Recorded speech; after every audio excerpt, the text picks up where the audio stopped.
আজকের এই রিয়াদ মরুভূমির বুকে দাঁড়ানো এক আধুনিক শহর, যেখানে বাইরে থেকে শুধু বিল্ডিং আর হাইওয়ে দেখা যায়। কিন্তু আপনি কি জানেন এই শহর এক সময় ছিল গাদা দিয়ে পানি সরবরাহের জায়গা। আর যার নেতৃত্বে একসময় রিয়াদ শাসিত হতো তিনি ছিলেন একজন কবি, ইমাম ফয়সাল, যিনি যুদ্ধের আগেও লিখতেন কবিতা। আজকের এই ভিডিওতে আপনাদের সাথে শেয়ার করব সৌদি আরবের রিয়াদ শহরের 10টি আনবিলিভেবল ফ্যাক্টস, যেগুলো সচরাচর অনেকেই জানেন না। নাম্বার 1, একসময় পুরো রিয়াদ বলতে বোঝাতো শুধু একটা মাটির দুর্গ আর কিছু গড়বাড়ি। আধুনিক রিয়াদ গড়ে ওঠার বহু আগে এখানে ছিল আলমাসমাক ফোর্ট আর কিছু কাঁচা গড়বাড়ি। 1902 সালে এই দুর্গ দখলের মাধ্যমেই কিং আব্দুল আজিজ শুরু করেন আজকের সৌদি আরব গঠনের ঐতিহাসিক যাত্রা। নাম্বার 2, 1800 শতকে রিয়াদে পানি সরবরাহ হতো গাধার মাধ্যমে।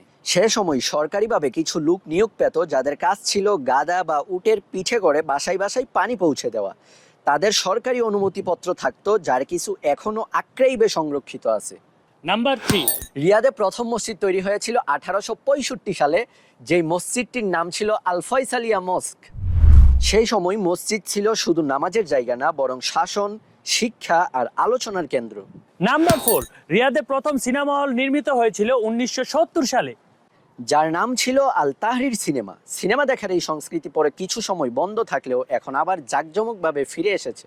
নাম্বার 5, এই শহরে আছে এমন এক মসজিদ, ইমাম তুর্কি বিন আবদুল্লাহ গ্র্যান্ড মস্ক, যেখানে সাধারণ দিনে সবাই যেতে পারে, কিন্তু বিশেষ দিনে শুধু বাচ্চারাই নামাজ পড়েন, তাই একে অনেকে কিংস মস্ক বলেও চেনেন।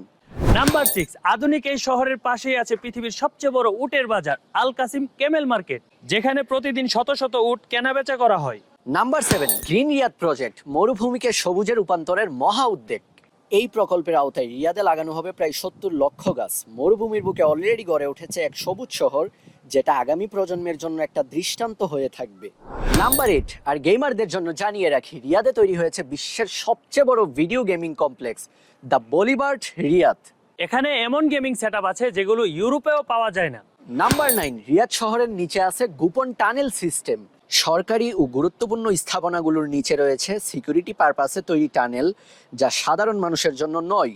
এই টানেলগুলো দুর্যোগ কিংবা জরুরি পরিস্থিতিতে ভীষণ কাজে লাগে। নাম্বার 10, আর সবশেষে যদি এমন রেস্টুরেন্টে যান যেখানে খাবার পরিবেশন থেকে অর্ডার নেওয়া পর্যন্ত সব কাজ করে রোবট, তাহলে বুঝে নেবেন আপনি রিয়াদের রোবট রান রেস্টুরেন্টে বসে আছেন।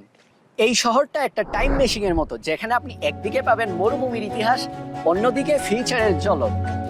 তাই রিয়াদকে চিনতে এবং এমন আরো অজানা অসাধারণ কাহিনীগুলো জানতে আমাদের সাথেই থাকুন। আর হ্যাঁ, ভিডিও ভালো লাগলে hit the subscribe and press the bell icon. See you in the next video ইনশাআল্লাহ।